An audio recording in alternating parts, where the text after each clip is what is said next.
아멘. 감사합니다. 귀한 기도 감사를 드립니다. 오늘 함께 말씀을 나누도록 하겠습니다. 말씀 창세기 39장 1절부터 23절인데, 네, 다 읽으려면 힘들고요. 1절부터 3절까지 세 절의 말씀을 읽도록 하겠습니다. 1절부터 3절 세 절의 말씀을 제가 읽겠습니다. 따라와 주세요. 요셉이 이끌려 애굽에 내려가매 바로의 신하 친위대장 애굽 사람 보디발이 그를 그리로 데려간 이스마엘 사람의 손에서 요셉을 산이라. 여호와께서 요셉과 함께 하심으로 그가 형통한 자가 되어 그의 주인 애굽 사람의 집에 있으니 그의 주인이 여호와께서 그와 함께 하심을 보며 또 여호와께서 그의 범사에 형통하게 하심을 보았더라. 아멘. 오늘 요 창세기 39장 전체 말씀이거든요. 이걸 통해서 요셉의 형통한 삶에 대해서 나눠보도록 하겠습니다. 성실하게 살았습니다. 죄에서 떠나 살았습니다. 한결같은 은혜로 살았습니다. 요 세 가지 나눠볼게요. 잘 이제 꼭 붙잡고 잘 따라와 주시기 바랍니다. 성실하게 살았대요. 네, 요셉 성실하게 살았죠. 오늘 창세기 단어에서 오늘 아까도 내가 얘기했지만 형통이라는 단어에 좀 주목을 해봐야 되거든요. 애굽에서 이제 노예로 살게 됩니다. 요셉이. 이스마엘 사람들한테 이제 노예 상인들에게 팔려와서 이제 애굽에 있는 보디발, 친위대장 보디발의 집에 팔려갔습니다. 노예예요. 사랑받는 자녀에게서 노예가 된 겁니다. 형통인가요? 노예가 되는데 형통이에요. 근데 오늘 성경 뭐라고 말하냐면요. 여호와께서 요셉과 함께 하심으로 그가 형통한 자가 되어 그의 주인 애굽의 사람의 집에 있으니 그랬어요. 예, 노예가 됐는데 하나님은 그의 삶을 형통하다고 표현하시거든요. 잘 봐야 돼요, 성경은. 우리가 생각하는 사람의 형통이랑 하나님이 생각하는 형통이 같지 않다는 거예요, 여러분. 하나님이 보시는 형통은 다른 거예요. 그래서 어떻게 됐냐면은 요셉이 노예가 되었지만 하나님과 함께 하심으로 형통한 자가 되었다고 그러거든요. 그건 뭐냐면요. 우리가 생각하는 인간이 생각하는 상황과 환경에 대한 형통을 말하는 게 아니에요. 하나님의 입장에서 형통은 뭐냐면요. 상황과 환경에 관계없이 그 요셉이라는 사람이 하나님과 동행하느냐 안 하느냐에 달려 있는 거예요. 그러면 여러분 이게 근데 가능할까요? 목사님, 얘 요셉이니까 되는 거예요. 그래요? 요셉이니까 되는 건가요? 우리는 안 돼요? 근데 성경은 여러분 잘 아셔야 돼요. 구약 시대, 적어도 구약 시대에 나오는 믿음의 선진들은요, 우리보다 못해요. 성경이 그렇게 말하고 있어요. 예수님께서 그러잖아요. 세례 요한보다 큰 자가 없다고 천국에. 그러니까 구약 시대 모든 선지자를 더해도 세례 요한이 더 큰 거거든요. 그런데 그 이후에 뭐라고 하시냐면은 보지 않고 믿는 자는 복되다고 그래요. 우리는 예수님 보지 않고 믿잖아요. 우리가 더 큰 거예요. 그러니까 믿음의 선진들이 대단하다고 생각하시면 안 돼요. 믿음의 선진들이 예수님을 믿는 우리보다 못한 거예요. 뭐 요셉이요, 우리보다 못해요. 우리는 예수님을 믿었잖아요. 요셉은 예수님을 몰랐단 말이에요. 근데 우리는 예수님을 믿는데 심지어 보지 않고 믿는단 말이죠. 믿음이 어떤 믿음의 레벨이 다른 거예요, 우리는 사실은. 그렇게 생각을 하셔야 돼요. 어떻게 그러면은 요셉처럼 하나님으로부터 형통하다라는 말을 들을 수 있을까 생각을 해보면 요셉은요, 뭐가 있었냐면 노예로 부르신 그 자리가 하나님이 부르신 자리라는 믿음이 있었어요.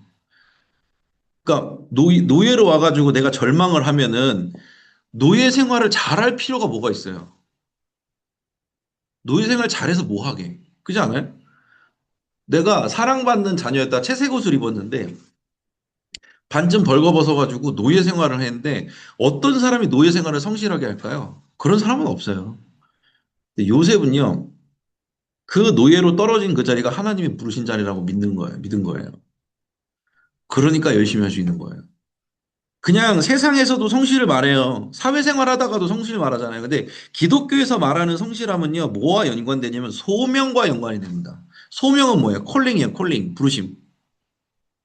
하나님께서 나를 여기로 부르셨다는 믿음이 확고한 사람은 성실할 수밖에 없다니까요. 그러니까 위치가 성실할 수밖에 없는 위치라서가 아니라 하나님이 나를 이 가정으로 부르셨다. 하나님이 나를 직분자로 부르셨다. 하나님이 나를 이 직장으로 부르셨다. 이게 믿어지잖아요.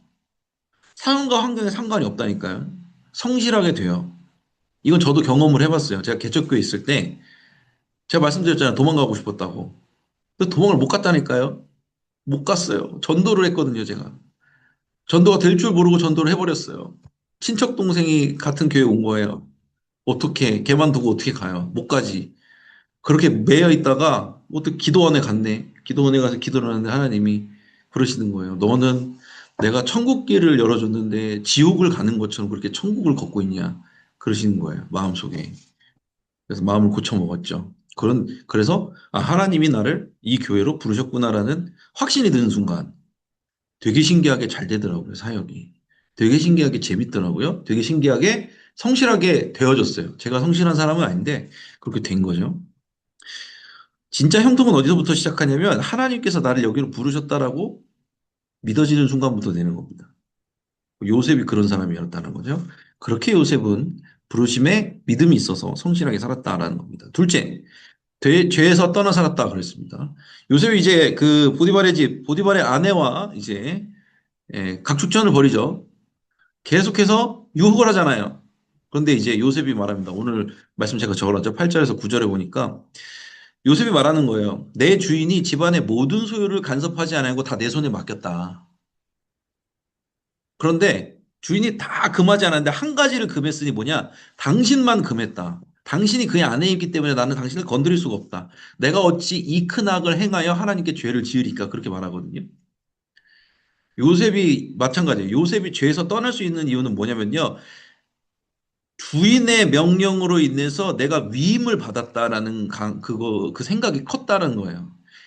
주인이 나에게 위임해줬다, 권한을. 하나님께서 나를 여기로 부르셔서 그 권한을 위임해줬는데 내가 어떻게 하나님을 무시할 수 있겠느냐? 내가 하나님을 떠나서 죄를 지을 수 있겠느냐?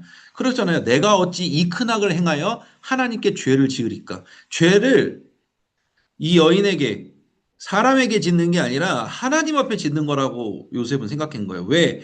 하나님이 나를 이곳으로 부르셨는데 내가 여기서 어떻게 죄를 짓겠느냐 그러요. 요거랑 딱 반대되는 사람이 창세기에 나오잖아요. 2장에 아담. 아담이 뭐라 하나님께서 그러잖아요. 아담과 하와를 보고 동산에 있는 모든 열매를 다 먹을 수 있다. 네 마음대로 해. 하나 동산 중앙에 있는 선악을 알게 하는 나무의 열매를 먹지 마라. 그런데 어떻게 해요? 쏠락 먹죠. 서리를 해버리죠. 요셉이 정반대잖아요. 요셉은 보디발의 아내를 보고도 다 할 수 있는데 그거 하나만 못해. 근데 그걸 안 하잖아요. 그래서 어떻게 됐어요? 아담은 사망을 가지고 오는 자가 되고요. 요셉은요, 생명을 살리는 자가 되는 거예요. 차이가 거기서 나오는 거예요. 하나님께서 부르신 목적을 알고 믿고 있는 요셉은 죄를 이길 수 있었던 거예요. 여러분의 의지로 죄를 이기는 게 아닙니다.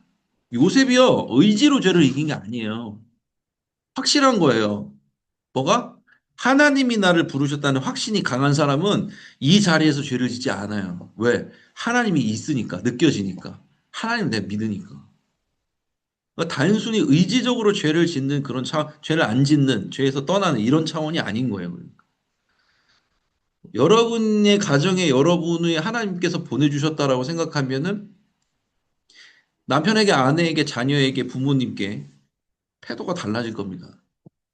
교회에서도 마찬가지고 직장에서도 마찬가지예요.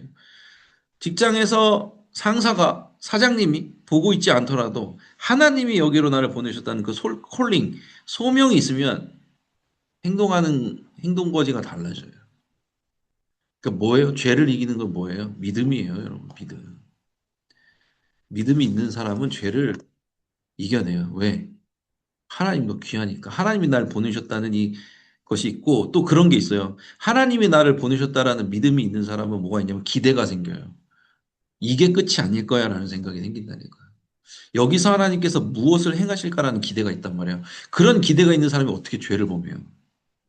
소망이 있잖아요. 내가 여기서 하나님이 나를 보내셨는데 어떤 방식으로 하나님께서 일하실지 궁금한 사람이 죄를 지을 시간이 있어요? 없어요. 여러분 제가 말씀드린 죄 짓기 싫으면요 직분 맡아야 돼요. 죄 짓기 싫으면 목사 하시면 돼요. 죄를 지을 시간이 없다니까요. 죄를 지을 시간이 없어요. 시간을 낼 수가 없어요. 죄를 지으려고. 맨날 이렇게 방송 틀어가지고 말씀 나누고 설교해야 되고 신방해야 되고 죄를 지을 시간이 없다니까요. 이거를 해야 되니까 죄에서 떠나 살 수밖에 없는 믿음을 일정을 소유하게 된다라는 거죠. 그래서 요셉의 비결은 그런 부르심에 대한 확신이었고 마지막 한결같은 은혜로 살았다 그랬습니다. 억울하게 오게 갇히잖아요, 요셉이. 그 억울하잖아요. 근데 하나님이 뭐라고 하냐면 여호와께서 그를 범사에 형통하게 하셨더라 또 그러세요. 놀리는 것도 아니고 억울하게 오게 갇혔는데 하나님은 그렇게 말씀하시는 거예요. 하나님께서 그를 범사에 형통하게 하셨더라 또 성경에 나와 있어요. 되게 신기한 게 뭔지 아세요? 요셉의 평생에 오늘 39장에 나와 있는 그 말들처럼 형통에 대해서 두 번이 나오거든요. 요셉 평생에 두 번 나와요, 형통이. 애굽에 총리됐을 때도 안 나와요. 형제를 살렸을 때도 안 나와요. 감옥에 갇히고 노예됐을 때 딱 두 번 나와요. 형통이라는 단어가 요셉의 삶에서. 억울하게 간 자리도 어떤 자리라고요? 형통의 자리인 거예요. 왜? 거기로 하나님이 부르셨다는 게 믿어지면. 요셉이요, 노예가 된 그 순간부터 기도를 안 했을까요? 하나님, 나 좀 집에 돌아가게 해주세요. 나 엄마 아빠 보고 싶어요. 그런 생각 안 했을까? 요셉이. 했겠죠. 기도 안 했을까요? 모르긴 몰라도 울면서 많이 했을 것 같아. 얼마나 마음이 힘들었겠어. 어? 기껏해야 중학교 정도 되는 초등학생, 이제 고학년이나 중학생 정도 됐을 때 팔려갔는데 얼마나 마음이 힘들었겠어요. 기도했겠죠. 그런데 기도하면 웬걸? 노예가 됐는데 기도를 더 했더니 옥에 갇혔네. 기분이 어땠겠어요? 요셉의 기도가 응답된 거예요, 그게? 근데 오늘 성경은 말하는 거예요. 요셉의 기도 응답은요, 애굽의 총리가 된 게 기도 응답이 아니에요. 기도가 쌓여가지고 옥 안에 가서 그 옥 안에서도 하나님과 동행하는 법을 배운 거예요. 요셉은. 기도응답 된 거예요. 요셉의 기도응답은 요셉이 원하는 대로는 아니었을 수도 있어요. 근데 하나님이 원하신 대로 된 거예요. 어떻게? 옥 안에서도 하나님과 동행하는 법을 알게 된 거예요. 그게 응답이었던 거예요. 여러분 삶에서도 마찬가지예요. 여러분이 하는 기도의 제목들 있잖아요. 여러분의 방법대로 이루어지지 않을 수 있어요. 하나님의 뜻대로는 어떻게든지 이루어져요. 믿으셔야 돼요. 형통이라고 하잖아요, 요셉한테. 여러분의 삶에서 힘든 일이 있고 어려운 일이 있으세요, 지금? 영적인 눈을 열고 보면 그게 형통일 수도 있어요. 왜? 하나님의 관점은 다르니까. 형통할 수 있는 거예요. 맨 마지막 줄에 써놨잖아요. 신앙인은 육신의 눈으로 상황과 환경을 따지는 사람이 아니라 믿음의 눈으로 내가 지금 형통한지 그것을 누리는 사람이라고 제가 밑에 적어놨거든요. 한결같은 은혜로 산 거예요. 언제? 한결같은 은혜가 뭐예요? 노예가 돼도 하나님과 동행할 수 있고 억울하게 오게 갇혀도 하나님과 동행할 수 있고 거기서도 성실하잖아요. 요셉이. 옥에 억울하게 갇혔는데도 성술해서 간수장 눈에 띄는단 말이에요. 제정신이에요. 옥에 갇혔으면 신세한탄 해야지. 그렇게 안 했다는 거야. 하나님이 날 여기로 보내셨구나. 내가 할 수 있는 일은 뭘까? 하나님이 날 여기로 보내셨는데 내가 할 수 있는 일은 뭘까? 근데 그 태도가 요셉의 그 하나님께서 부르심에 대한 확신과 그 상황 속에서 있었던 좋은 태도가 결국에는 자기를 구원하잖아요. 그렇잖아요. 요셉이 만약에 절망해가지고 나는 망했어. 내 인생은 어떻게 돼? 이랬으면 요셉이 총리가 될 수 있었어요? 못 되겠죠. 주변 사람 신경도 안 쓰고 살았을 거 아니에요. 비관하면서. 그런데 그 옥에 있는 자리에서도 술 맡은 거 하는 장, 떡 맡은 거 하는 장 만나면서 일이 풀려나가는 거잖아요. 물론 시간이 오래 지났지만. 그러니까 그게 형통이에요. 옥 안에서도 사람들을 케어할 수 있는 마음 가지게 된 거. 옥 안에서도 하나님과 동행할 수 있는 법을 훈련하게 된 거. 그거 다 형통이라는 거예요. 한결같이 하나님과 동행했던 요셉에 대해서 오늘 나눴습니다. 자, 오늘 세 가지에 대해서 나눴습니다. 간략하게 설명하고 넘어가. 성실했대요. 왜? 하나님이 부르셨으니까 성실할 수 있는 거예요. 죄에서 떠나 살았대요. 왜? 하나님이 부르셨다는 것을 믿으니까, 하나님이 함께 하신 걸 믿으니까 죄에서 떠날 수 있는 거예요. 한결같은 은혜로 살았대요. 왜?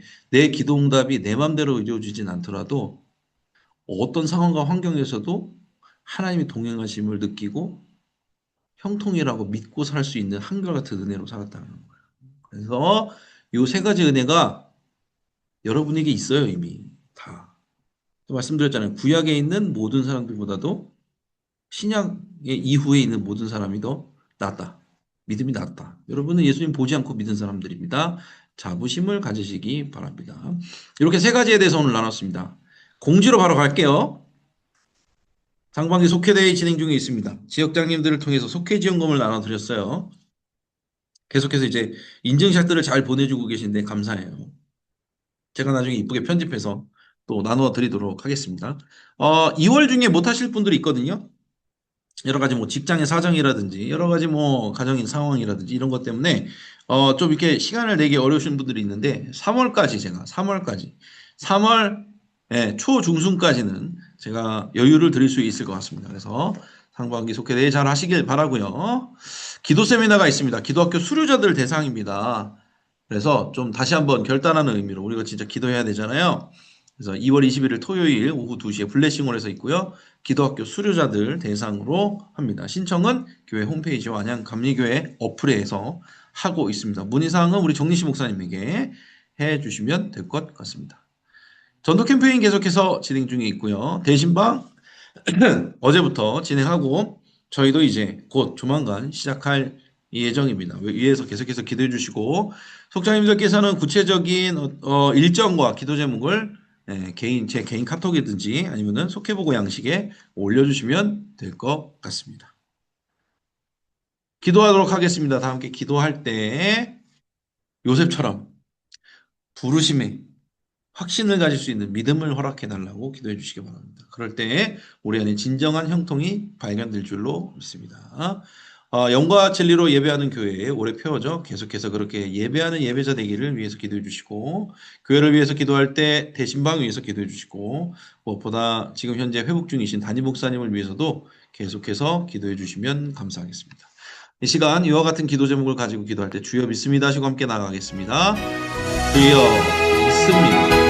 사랑과 은혜 주님 감사합니다. 오늘도 요셉의 일생을 통해서 하나님이 주시는 진정한 형통함에 대해서 깨닫게 해주심에 감사합니다. 우리가 어떤 상황이든지 성실하고 어떤 상황이든지 죄를 이겨낼 수 있는 모든 비결은 주님이 우리를 그 상황 가운데 부르셨음을 믿는 믿음 때문인 줄 믿습니다. 우리 안에도 요셉과 같은 부르심에 합당하게 설 수 있는 확신의 믿음이 있게 하여 주시옵소서. 그리하여 보내신 우리 직장 가운데 또 부속장으로서 또 함께하고 있는 가정의 구성원으로서도 그 모든 것들을 감당할 수 있는 믿음을 우리에게 허락하여 주시옵소서. 올해 안양교회의 표어에 따라서 우리가 예배자로 살아가기를 간절히 원합니다. 주님께서 함께해 주셔서 영과 진리로 예배하게 해주시고 한 사람 한 사람이 모든 주님 앞에 설 수 있도록 도와주시옵소서. 계속해서 교회를 위해서 기도할 때 우리 담임 목사님을 위해서도 기도합니다. 사랑하는 임용태 목사님 회복 중에 계신데 영혼에게 강건함으로 묶어주시고 주님이 주시는 사명들 끝까지 감당해낼 수 있도록 통과하는 능력을 함께 하옵소서. 아픈 부위 가운데 주님께서 손을 져주셔서 깨끗이 씻어주시는 역사가 있기를 원합니다. 애쓰고 수고하는 우리 속장님들을 위해서도 속장님들을 위해서도 함께 기도합니다. 이제 좀 있으면 대신방이 시작됩니다. 하나님 신방의 모든 발걸음을 주님 주장하여 주시고 준비되어지는 모든 과정 기도로서 주님 앞에 나아가게 바랍니다. 신방받은 모든 가정 가운데 복음의 씨앗이 심겨지게 해주시고 성령으로 열매 맺는 귀한 일들이 있게 하여 주시옵소서. 이를 위해 기도하는 손길들을 모아주시고 그 가운데서 확신하여 이렇게 처음으로 이루어질 수 있도록 도와주시옵소서. 인도하여 주시옵소서. 사랑과 은혜 주님 감사합니다. 오늘도 요셉의 이야기를 통해서 부르신 곳에서 확신하며 믿음으로 나아가는 자들에게 주시는 놀라운 형통의 은혜를 맛보게 해주심에 감사합니다. 이미 우리 안에 요셉에게 주어진 형통이 이미 있는 줄로 믿습니다. 믿음을 가지고 나아가게 하옵소서. 올해 영과 진리로 예배하는 교회라는 표어로 나아갑니다. 우리 한 사람 한 사람이 예배하는 예배자 되게 해주시고 주님만 홀로 영광받는 삶이 되게 하옵소서. 교회를 위해서 기도할 때 대신방을 위해서 또 함께 기도했습니다. 준비 중에 있습니다. 말씀을 전하는 자나 말씀을 듣는 자나 또 그 가운데 쓰임받는 우리 속장님들, 부속장님들 가운데도 영혼에게 강건함 주시고 영적으로 깨어서 기도할 수 있도록 기도로 준비하도록 도와주시옵소서. 사랑하는 임용택 담임 목사님 가운데도 회복 중에 계십니다. 하나님께서 회복의 은혜 더해 주셔서 아픈 부위마다 피 묻은 손으로 안수하여 주시고 어루만져 주셔서 주님이 주신 사명들 잘 감당하실 수 있도록 도우시고 함께 하옵소서. 모든 것 믿사오며 예수님의 이름으로 기도했습니다. 아멘. 아멘. 감사합니다. 찬송가 407장 구주와 함께나 죽었으니 1절 찬양하신 후에 주기도문으로 오늘의 속장무속장 예배를 마치도록 하겠습니다. 찬송가 407장 1절 같이 찬양하겠습니다. 구주와 함께 나 죽었으니 구주와 함께 나 살았도다.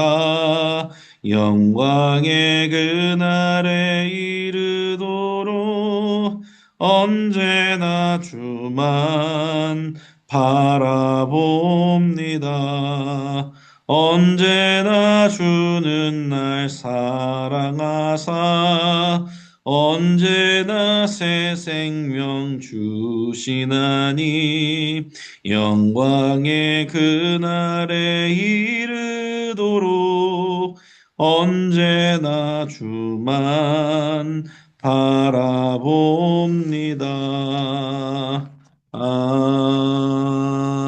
아멘. 주기도문으로 마치겠습니다. 하늘에 계신 우리 아버지여, 이름이 거룩히 여김을 받으시오며 나라가 임하시오며 뜻이 하늘에서 이루어진 것 같이 땅에서도 이루어지이다. 오늘 우리에게 일용할 양식을 주시옵고 우리가 우리에게 죄 지은 자를 사하여 준 것 같이 우리 죄를 사하여 주시옵고 우리를 시험에 들게 하지 마시옵고 다만 악에서 구하시옵소서. 나라와 권세와 영광이 아버지께 영원히 있사옵나이다. 아멘. 아멘. 오늘도 애쓰셨습니다. 평안한 밤 되시기를 바라고 인사하며 마치도록 하겠습니다. 평안한 밤 되십시오. 감사합니다. 감사합니다. 고맙습니다. 조심히 들어가세요.